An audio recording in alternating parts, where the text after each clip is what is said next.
मुझे एक साहब बता रहे थे, वो डॉक्टर हैं। कहने लगे जवानी के दिन थे, मैं भी इश्क पर ईमान लाने वाला था। आज से केवल 12 साल पहले एक लड़की मेरे पास आई। वो बीमार थी, काफी बीमार थी। इसका चेकअप किया, वो बहुत खूबसूरत थी। इसकी नीली सी आंखें, न जाने मुझे क्या हुआ, मैं पहली नजर में ही इस पे दिल हार गया, लेकिन खामोश रहा। इसका इलाज जारी रहा, वो बिल्कुल ठीक हो गई। जब वो आखिरी बार मेरे पास आई, मैंने हिम्मत करके इससे कहा, क्या अपना नंबर हमको दे सकती हैं? ये था तो मेरे शोबे के खिलाफ, लेकिन जवान था, नादान भी था। इसने मेरी तरफ देखा, फिर मुझे अपना नंबर दे दिया। वो इतनी खूबसूरत थी, मैं बता नहीं सकता। इसकी नीली सी आंखें, गंदमी रंग, मुस्कुराए तो डिम्पल बनते हैं, खूबसूरत मुलायम बाल। मैंने इसे कॉल की, वो मुझे पहचान गई। जी डॉक्टर साहब, मुझे यकीन था आपका फोन जरूर आएगा। मैंने पूछा, आप क्या कर रही थी? आहिस्ता से बोली, बस खलास से लड़ रही हूँ। मैंने ये बात मजाक में टाल दी, क्या खलास से लड़ना भला? आप ये बताएं, रहती कहाँ हैं? इसने बात बदल दी, डॉक्टर साहब छोड़े ना, मैं कहाँ रहती हूँ, आप बताएं, आपने मुझे कॉल क्यों की और मेरा नंबर किस लिए लिया? मैं मुस्कुरा दिया, आप जानती हैं अल्लाह पाक ने आपको कितना खूबसूरत बनाया है, आप बहुत प्यारी हैं। वो खामोश हो गई। डॉक्टर साहब, प्यारा होने से क्या होता है? काश नसीब भी प्यारे होते। मैंने सवाल किया, क्यों, आपके नसीब को क्या है? वो चुप हो गई।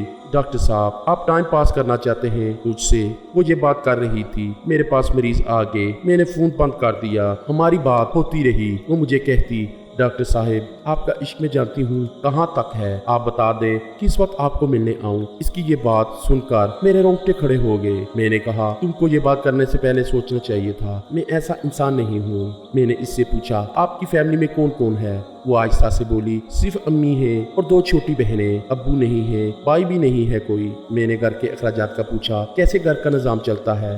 वो खामोश हो गई। ईशा की नमाज का वक्त हो गया था। कहने लगी, मैं नमाज पढ़ लूँ? मैंने हाँ में जवाब दिया। वो सिर्फ दिन में बात किया करती थी, रात को वो मुझसे बात नहीं करती थी। मैंने बहुत बार कहा था रात को बात किया करो, लेकिन कह देती मैं रात को जल्दी सो जाती हूँ, मैं नहीं कर सकती रात को बात। खैर, हमारी बात का सिलसिला चलता रहा। 1 साल गुजर गया। मैंने इससे शादी करने का इरादा कर रखा था। इसकी बहुत इज्जत करता था, क्योंकि वो 5 वक्त की नमाज पढ़ती थी और इसको देखकर मैं भी 5 वक्त नमाज पढ़ने लगा था। मैं इस पे हक जताया करता था। इसके साथ मुझे अपनेपन का एहसास होने लगा था। वो मुझे खाने के वक्त मैसेज करती, प्यार से कहती, आपने खाना खाया? मैं अगर कभी खाने से लेट हूँ तो मुझे डांटने लगती, लेकिन हमेशा वो एक बात कहती थी, डॉक्टर इब्रार, आप बहुत अच्छे इंसान हैं। मैं नमाज पढ़कर दुआ करती हूँ, अल्लाह पाक आपको बहुत अच्छी हमसफर अता करे। मैं तड़प कर इससे कहा करता, ईमान, मेरी हमसफर बस आप ही हैं, आपसे ही शादी करूंगा। लेकिन वो जोर से हंसने लगी, नहीं डॉक्टर साहब, मैं आपके काबिल नहीं हूँ। वो बात अधूरी छोड़ जाती। मुझे याद है, मैं इसे जितना भी डांटता, जितना भी कुछ कहता, वो गुस्सा न करती। मेरी डांट, मेरा गुस्सा, मेरा सख्त लहजा बर्दाश्त कर लेती। एक बार इसने मेरा फोन ना उठाया। मैंने इसे बहुत डांटा। वो मेरी डांट सुनती रही, फिर आहिस्ता से बोली, डॉक्टर साहब, मैं कुर्बान आप पे, जितना चाहे गुस्सा कर ले, आपके कदमों से लिपट जाऊंगी। मैं इसकी इस मोहब्बत पे मार मिट जाता था। घर में मेरी शादी की बात होने लगी। मैंने अम्मी अबू को बताया, मुझे एक लड़की पसंद है, मुझे बहुत अच्छी लगती है, मैं इसी से शादी करूंगा। अम्मी अब्बू ने भी हाँ में हाँ मिलाई। ठीक है पुत्र, जैसे तुम कहो, जिंदगी तुमने गुजारनी है। मैंने अपनी बहन, भाभी, अम्मी सबको ईमान की तस्वीर दिखाई। सबको बहुत अच्छी लगी। वो थी ही बहुत खूबसूरत। मैं बहुत खुश था। सब कह रहे थे जल्दी से ईमान के घर जाएंगे रिश्ता लेकर। मैंने ईमान को कॉल की, ईमान अपने घर का एड्रेस दे, मेरी अम्मी अब्बू आपके रिश्ते के लिए आ रहे हैं। इसने फोन बंद कर दिया। मैं बार बार फोन करता रहा, लेकिन इसने नंबर बंद कर दिया था। 5 दिन गुजर गए, इसका नंबर बंद था। मैं बहुत परेशान था। इसने कभी अपने घर का एड्रेस भी नहीं दिया था। मैं बहुत उदास हो गया। मेरे एक करीबी दोस्त की शादी थी, मुझे भी इनवाइट किया। मैं नहीं जाना चाहता था, लेकिन उन्होंने जिद की, मुझे जाना पड़ा। वो दूसरे शहर में था। मैं वहाँ गया। मुझे दोस्त कहने लगे, बहुत बड़ी कंजरी बुलवाई है, क्या डांस करती है, क्या नाचती है, क्या कमाल का पीस है यार। मैं तो ईमान की याद में उदास था। वो अचानक कहाँ गायब होगी। दोस्तों के साथ बैठा हुआ था। प्रोग्राम शुरू हुआ। सब सीढ़ियाँ बजाने लगे। एक शोर था, एक म्यूजिक शुरू हुआ। कुछ लड़कियां नाचते हुए स्टेज पर आई। म्यूजिक बजने लगा। फिर एक क़यामत मुझ पर गुजरी। मेरी नजर ने जो देखा, मैं वहीं मार गया। मेरे सामने ईमान थी, वो नाच रही थी। वो एक कंजरी थी। मैं तड़प गया। ईमान की नजर मुझ पे पड़ी। इसके कदम रुक गए। मैंने इसकी जानब देखा। मेरा जिस्म कांपने लगा। मैं हार गया। इसकी वजह से मैंने नमाज शुरू की और खुद नाचने वाली है। मैं गुस्से से पागल हो गया। वो स्टेज से उतरी, मेरे पास आई, कुछ कहने लगी। मैंने जोरदार थप्पड़ मार दिया इसे। वो कुछ कहती ही मैंने एक और थप्पड़ मार दिया। इसकी नजर झुक गई। मैंने इसे धक्का दिया। सब हमारी तरफ देख रहे थे। सब हैरान थे, ये क्या हुआ है। ईमान वही बैठ गई, बाहों में सर रख कर रोने लगी। मैं इग्नोर करके चला गया,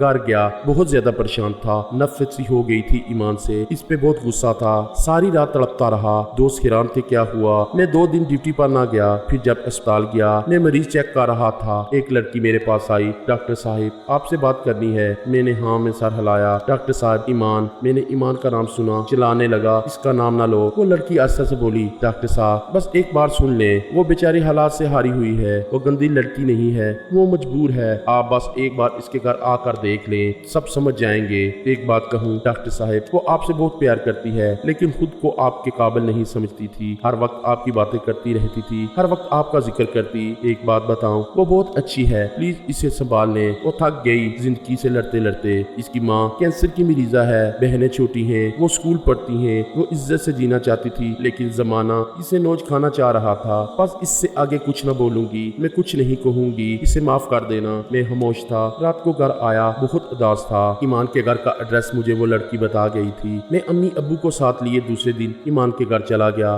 दरवाजे पर दस्तक दी। इसकी छोटी बहन ने दरवाजा खोला। हम घर में दाखिल हुए। ईमान की अम्मी चारपाई पर लेटी हुई थी। हम पास के। अम्मी खांसते हुए उठी, आप लोग। ईमान नमाज पढ़ रही थी। अम्मी अब्बू कहने लगे, हम आपकी बेटी का रिश्ता लेने आए हैं। ईमान नमाज पढ़कर आई, मुझे देखकर हैरान थी। डॉक्टर आप यहाँ? मैं हल्का सा मुस्कुराया। मैंने किसी को कुछ ना बताया था। ईमान क्या करती है? ईमान ने मुझे बहुत मना किया। इब्रार मैं अच्छी लड़की नहीं हूँ। मैं मुस्कुरा कर बोला, जिसकी वजह से मैं 5 वक्त का नमाजी बन गया। भला वो कैसे अच्छी नहीं हो सकती? हालात मजबूरी के तमाशे हैं मेरी जान। अब रिज़्क की खातिर नाचने लगी। अब मैं हूँ ना, सब भूल जाओ। अब से आप मेरी इज्जत है। ईमान बलक बलक कर रोने लगी। सब बहुत खुश थे। हमारा निकाह हो गया, हमने शादी कर ली। ये था तो नामुमकिन, लेकिन एक सच्चा मर्द हमेशा औरत की इज्जत का मुहाफिज बनता है। शायद मैंने भी वही किया। मैंने कभी किसी को नहीं बताया ईमान नाचने वाली थी। इसके खलात और वक्त ने इसे कंजरी बनाया था। मैं क्यों कर इसके दामन पे कीचड़ उछालूं? ईमान मेरे सीने लगकर रोने लगी। इब्रार आप जैसे फरिश्ते भी होते हैं दुनिया में। भला मर्द तो इज्जत नोचते हैं, आप तो मेरी इज्जत के मुहाफिज बन गए। मर्द इतना खूबसूरत भी हो सकता है। मैंने माथे पे बोसा किया। मर्द वो नहीं है जो किसी बापर्दा बाखजा शहजादी को कंजरी बना डाले, बल्कि मर्द वो है जो किसी कंजरी को भी बाखजा और बापर्दा बना दे। अगर मेरी ये कहानी पसंद आए तो दोस्तों कमेंट्स में लाजमी आगाह कीजिए और मेरे इस चैनल को सब्सक्राइब कीजिए। मिलते हैं अगली एक अच्छी और खूबसूरत स्टोरी में। तब तक के लिए इजाजत दीजिए। खुदा हाफिज।